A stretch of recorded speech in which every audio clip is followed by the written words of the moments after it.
Hundreds of scientists from around the world are gathering in Geneva to try and come up with a unified strategy on how to fight the coronavirus. It comes as Chinese officials say the coronavirus outbreak has now killed more than 1,000 people.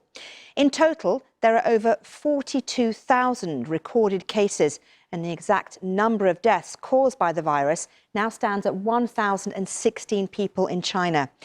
While the vast majority of cases are in mainland China, a total of 28 countries and territories have recorded infections.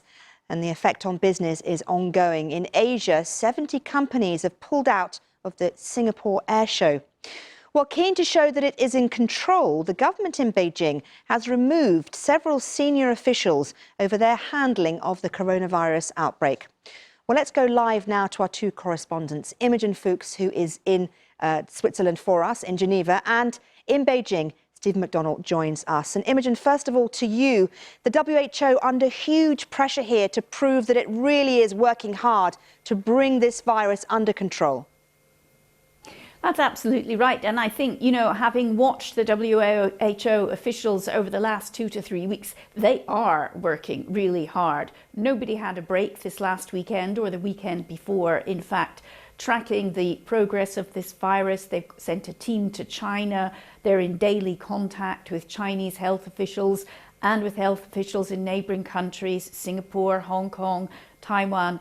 So I think, yes, but what they're really keen to do is to make sure that they're doing everything possible to contain this virus, to pool the knowledge. That's what all the scientists are doing here today, the available knowledge about it, what works in the treatment of it, why it spreads, how it spreads, and to do all that without causing over anxiety, over alarm, things that could cause countries to take measures which might not necessarily be necessary and could cause a lot of particularly economic damage.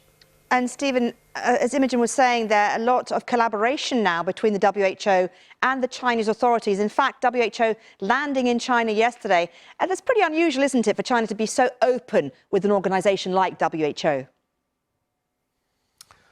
Well, I don't know if it's necessarily unusual, but what people are remembering is the SARS outbreak, when it took a long time for Chinese officials to inform the World Health Organization of that outbreak. Now, this time, once the Communist Party decided that this was a major emergency, the information has been flowing much more freely.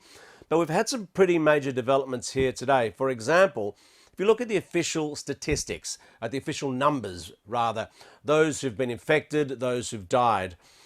Now, sure, they're flawed, they can't catch all of the cases, but if we consider it in trend terms, outside of Hubei province, it does seem to be going down. I mean, it's a sort of squiggly line, but the trend over the last week has been a downward one.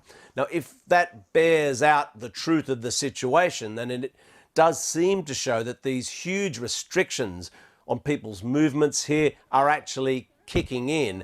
And this is something that the World Health Organization will be wanting to speak to Chinese officials when they come here to discuss the possibility of what other restrictions should be put in place to see if it's working. I mean, the other thing is that, of course, if you consider the early days of this outbreak, there's a lot of anger here that those precious early weeks were lost. And that's why you've seen these first couple of senior officials dismissed, the party secretary and the director of the Hubei Provincial Health Commission. They've gone, but I think people know this is, you know, there's got a long way to go in terms of people being dismissed because of this. I think lots more heads are going to roll. And Imogen, back to you in Geneva. Of course, in Europe, there has been this concerted effort, hasn't there? And the WHO Director General talking about how there needs to be solidarity, but just talking about the dangers now faced by European countries. We've had the super spreader in the UK, one guy who's apparently spread the disease to 11 different people. So the rate at which it can grow is quite frightening.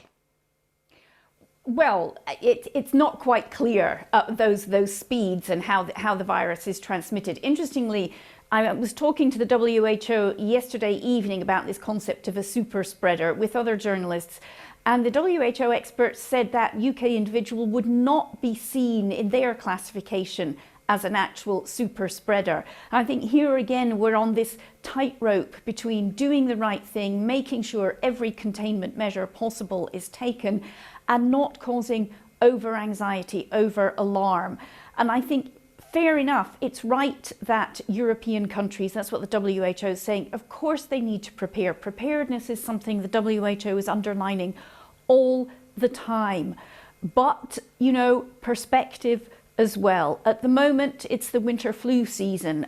There are many more people in Europe, particularly the elderly and the infirm, at risk of winter flu as things stand at the moment than from the coronavirus.